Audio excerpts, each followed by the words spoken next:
Depuis des millénaires, une plante fascine, intrigue et divise les sociétés. Le cannabis, d'abord utilisé pour ses fibres et ses vertus médicinales, il est aujourd'hui au cœur de débats scientifiques, économiques et législatifs. Alors d'où vient cette plante et comment a-t-elle traversé les âges ? Plongeons ensemble dans son histoire. L'histoire du cannabis commence il y a environ 10 000 ans en Asie centrale.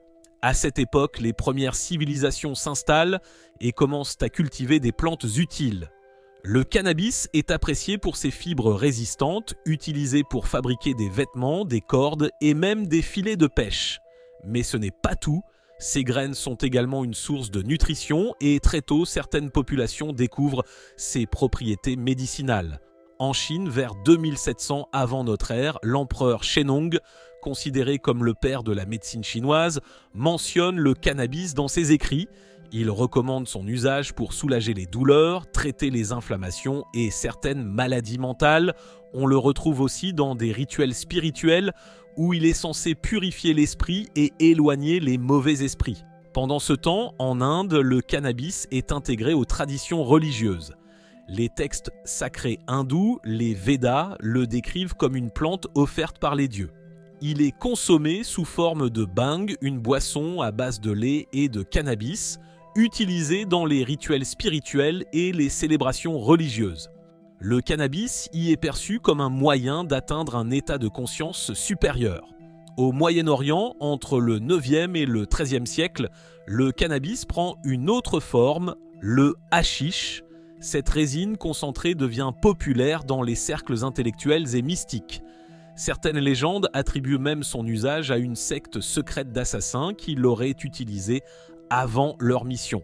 Mais au-delà des mythes, son usage médicinal et récréatif se répand dans toute la région. En Europe, l'usage du cannabis reste principalement utilitaire. Sous forme de chanvre, il sert à fabriquer des voiles et des cordages pour les bateaux, notamment ceux des grandes explorations maritimes. Le chanvre est aussi utilisé pour fabriquer du papier et certaines des premières Bibles imprimées en Europe l'étaient sur du papier de chanvre. Avec la colonisation des Amériques, le chanvre est cultivé massivement. Même des figures historiques comme George Washington et Thomas Jefferson encouragent sa culture pour l'agriculture et l'industrie. Mais à cette époque, il est encore peu utilisé à des fins récréatives. Tout bascule au XXe siècle, en particulier aux États-Unis. Dans les années 1930, une campagne de propagande diabolise la marijuana, l'associant à la criminalité et au comportement déviant. Le Marijuana Tax Act de 1937 marque le début de la prohibition. Dans les années 1970, la guerre contre la drogue lancée par le gouvernement américain renforce encore plus les restrictions influençant les politiques du monde entier. Mais dans les années 1970, le cannabis revient sur le devant de la scène, porté par les mouvements contre-culture. Les hippies, inspirés par la spiritualité orientale et en opposition aux valeurs conservatrices, en font un symbole de liberté.